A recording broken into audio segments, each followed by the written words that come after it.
being healthy on the inside and the outside.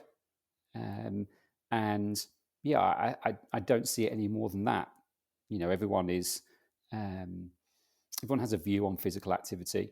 You know, some people are switched off by the word fitness. Some people love the word fitness. You know, some people switched off by physical activity and prefer sport. But you wrap it all up, it's the same kind of thing. It's getting moving and being healthy.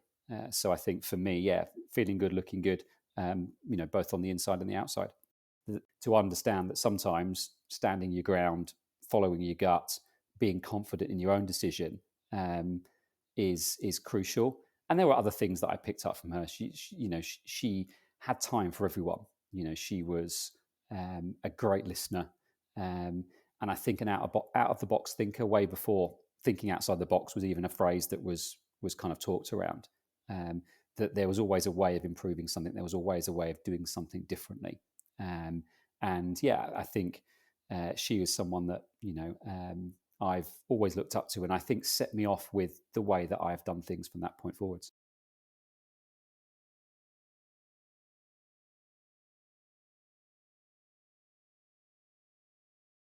I went to my first acquisition, probably wet behind the ears, and what I thought would be a good acquisition, looking back now, is completely different.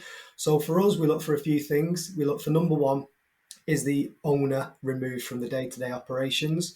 Because generally when someone sells their business, they're selling it because they want to move on to something else, whether that's property or a new business idea, or, you know, they want to retire and take some time for themselves and for the family. So we look for someone who's removed from the day-to-day. It doesn't mean they're completely not involved, but, you know, it's not reliant on them to run. So that's number one. For me, physical activity is something that's, I've probably changed my opinion of in the last 2 or 3 years. I used to think physical activity is getting out and doing something organised, some kind of sport with friends. That's what I would have classed it as. Since COVID, I've become a lot more physically active because I needed to get out of the house more, clear my head, think a lot more. For me, physical activity now is just about moving. It's about getting out, hopefully outside if you can. Is there a support structure in place now to kind of really ensure that when people leave that professional rugby career, they are actually supported into those new roles? Is there? Yes, is the quick brushstroke answer. Is it where it needs to be? I don't think it is.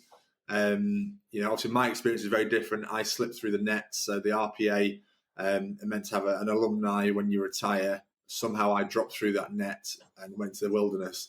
And it was only once I found my career and kind of came back onto the scene, suddenly they said, "Did you know that there's an alumni, you know, with the RPA?"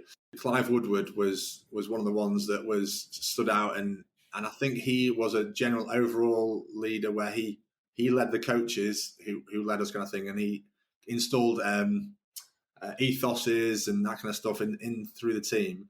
Quite often in those changing rooms, it's about letting people be themselves. So you tend to have a group of people who might slap each other in the face, and that's how they get psyched up. A few people who want to take things easy and laugh and joke in a corner, and another group of people who are just quiet and want to have their own space. So I think as some of these great coaches, you let people have their moment, have their own process to go through. We've done is we went to market, we set up a survey instead of sort of guessing and going, okay, actually what's going on here. Let's go out to market, and you guys are actually instrumental in setting this up and supporting with it. So thank you for that. But we went, you know, out to market and we asked people that worked in the industry, you know, what is it you are looking for now? What's changed since the pandemic, since, you know, lockdown? You've had a taste of working from home. You know, you may have had office jobs and things like that at the time. What is it now that you're looking for? What is it that you're going to look for in a new business? What is it that your current employer can do to keep you and to motivate you? And there's some really, really interesting outcomes. You know, the market has changed massively.